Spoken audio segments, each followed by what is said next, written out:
Zakry ekran. Welcome back to the channel, everyone. This is Prickly Hedgehog, and no surprise there for the theme of this week's SITREP, and that is the release of the Black Shark 3, which was injected into the game with last week's big open beta patch. That patch saw a significant number of updates, and according to ED's newsletter, will be the last open beta patch for 2022 as we wrap up what has been a busy 2022 year. Let's dig into the news on the Black Shark and what you can expect in the upgrade of the original full fidelity helicopter, the OG, which I must say has been a bit of a blast to get back into. According to ED's newsletter last week, the new DCS KA-50 Black Shark 3 adds a great new number of features that include the Eagler air-to-air missiles that significantly expand the KA-50's combat capabilities against other aircraft, and the new onboard defense system that detects and warns you of incoming missiles. Also, for the first time in DCS, there is a physical model of the inertial navigation system that has been implemented that includes alignment before the flight, drift error accumulation, and the ability to correct according to preset fix points. For more details on that, you're going to need the Black Shark 3 white paper. Good news, I had a little look for you. It's very interesting. Or as Roger Moore would say, well, that's very interesting. The modeling of the INS system is the most sophisticated rendition of any of ED's products right now and will become a new standard in INS modeling of the physical systems within the game for future aircraft.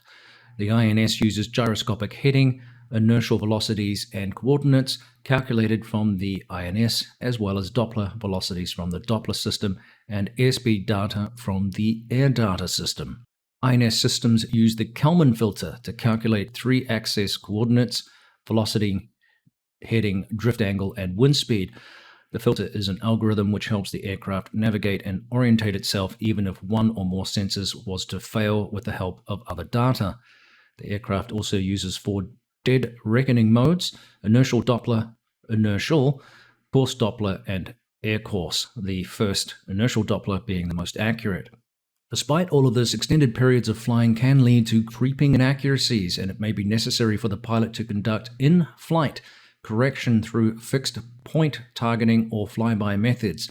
Essentially, an hour of flying could see up to 1 kilometer of drift. The Kalman filter, so named after the inventor, Rudolf Kalman, who was the chap who came up with a recursive solution to the discrete data linear filter problem back in the 1960s. Now, the last time I mentioned this, there were quite a few reactions of incredulous disbelief that the variances could be so wide or seemingly this inaccurate. Part of the problem may be that we are used to GPS systems in our phones and cars, which for all appearances provide what we believe are high levels of accuracy. What we don't factor in our daily understanding of GPS systems for aircraft are things like measurement noise, which is typical in radar systems, and random factors like wind speeds and air turbulence, pilot maneuvering, which can cause additional uncertainty, or what they know as, or what is described as process noise, or even in situations like combat environments where GPS jamming is also occurring. Now, from my understanding, the Kalman filter is a state estimation. It's not a compensator, so external input from other sensors may be required to confirm where the system thinks it is in time and place. I won't go down this rabbit hole further just to avoid controversy. It's not my area of expertise, but it is very, very cool that ED is modeling this and signals, I think, some interesting things about this helicopter in the game and the game in general, which I'll come back to. In addition to the INS system, ED's team revamped the exterior, which is now highly detailed and includes all sorts of detail beneath the inspection and maintenance panels, which is a nice touch. The team were able to use new available data, including drawings and photographs, to achieve this, along with new technologies and materials used in the ED studio to make this the most modern of DCS models. The aircraft's missile warning system has also been updated as mentioned, and information can now be displayed on the ABRIS display system, alerting the pilot to launch direction. Information comes from UV and IR sensors in the nose and tail of the helicopter to provide 360 degrees of coverage. The helicopter is now equipped with small air-to-air missiles designed to hit subsonic aircraft at up to 5 miles. New wingtip pylons have been added to carry these Eagler missiles, which will increase its defensive and offensive air-to-air capability, as mentioned. The missiles can be fired in bore sight mode only once the missile has been activated and the seeker head cooled for a limited period, and thus, therefore, there is a limited window of opportunity. We won't have helmet-mounted queuing system off-bore sight shots, unfortunately, with this particular system. Now, the flight model has also received upgrades to reflect the possibility of engine power degradation, where inboard mounting of the rockets and their launch smoke can be ingested by the engines, reducing their effectiveness. It's one of the reasons the rockets are typically mounted on the outer pylons of helicopters like the Apache to avoid that. I believe this modeling has also been added to the Hind, if I'm not mistaken. Now, ED advised that the in-game model is based on a helicopter factory number 8798000025, serial number 0005, and that aircraft was completed way back in June of 1990. It became the standard for KA-50 mass production. Now, the KA-50 itself has had limited combat experience operating in the late 2000 and early 2001 conflict in Chechnya. Most of you will be more familiar with the shape as the KA-52 Alligator, although the difference here is that the Alligator has a co-pilot gunner sitting next to the pilot in the more traditional helicopter pilot configuration and has been seen operating in Ukraine along with the Mi-24 and Mi-28, the former also an ED product and available in-game and something that many of you will be familiar with. I believe the KA-52 has the side-by-side configuration, likely to reduce pilot workload. It doesn't seem to me that there are very many single-pilot helicopters in combat in the Russian Air Force right now, and the KA-50 as a design petered out, really, and morphed into this KA-52 that we recognize now. Now, as far as the game is concerned, some have questioned the validity of all of this extra detail behind the panels, etc., and reference to this interior modeling, since it's not a critical function of the sim experience. Now, I think it's important, though, to not miss the point of that degree of detail. It signals the capability of what ED is able to produce in a product with its own proprietary software in a market which is increasingly saturated with high-fidelity worlds and models. The work done on the Black Shark, in my opinion, is absolutely stunning, both inside and out. It really does bode well for the future of the game, especially with Vulkan and the promise to unlock multi-core hardware processors and divvy up game resourcing more efficiently. In other words, we're seeing high levels of eye candy in the game, and that is going to be good overall for us. This detail, I think, marks some really interesting things as the game evolves.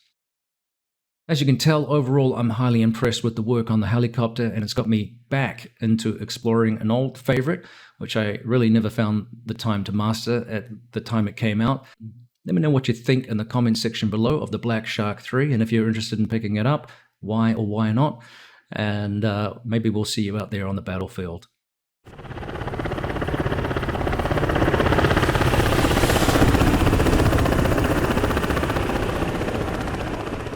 Now, in addition to the Black Shark 3, ED also provided numerous fixes and changes in the extensive changelog and open beta patch, as we described earlier. Pretty much all of the aircraft received some sort of update. Some, like the MB339, for example, though, had extensive changes, including the introduction of a large list of key bindings which were missing at early access release. They were promised by the team in the future updates, and now some of those have been injected, as I like to say, into the game.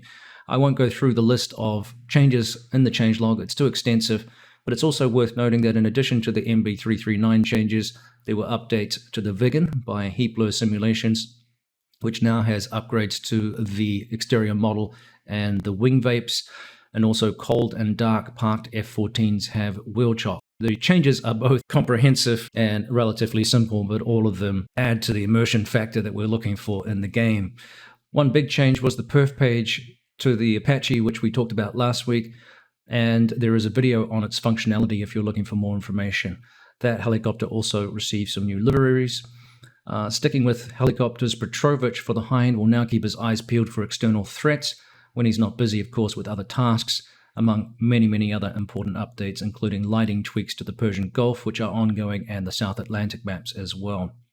Now, if you're looking for more information, like I said, about an aircraft specifically, a campaign, or some other general fix that you're interested in, please look at the changelog. I'll put a link to it in the description below. I think this brings us to the end of another DCS SITREP, relatively short just because it was so involved with the Black Shark, and I didn't have a whole lot of time to work on bringing you more information about it. But let me know what you think of the Black Shark 3. If you own the Black Shark 2, remember it's only $10 until March of 2023, and I think I might have got it cheaper if I used miles. I could be wrong there. I'm looking forward to ED's 2023 and beyond video for hints of the future of DCS World, which is looking particularly rosy. I want to know what we can expect from the team next year. The game just keeps getting better and better. We're still seeing snippets of updates on Razbam's F-15E, so I'm curious to know when it's likely. We'll have to wait and see when it gets put into the game as either a pre-order or hopefully an early access product. My bet is it could be as early as Q1, but we might be looking at Q2, depending on what happens with the assessment of that aircraft and whether it's ready quality assurance-wise for access in the game. I'm really looking forward to long flights over the South Atlantic and mid-flight refuels, which I think are going to be a hoot, either in the front or the back seat. So stick around for more information on that. Like I said, Razbam keep throwing out little updates, so I think they're getting very, very close here.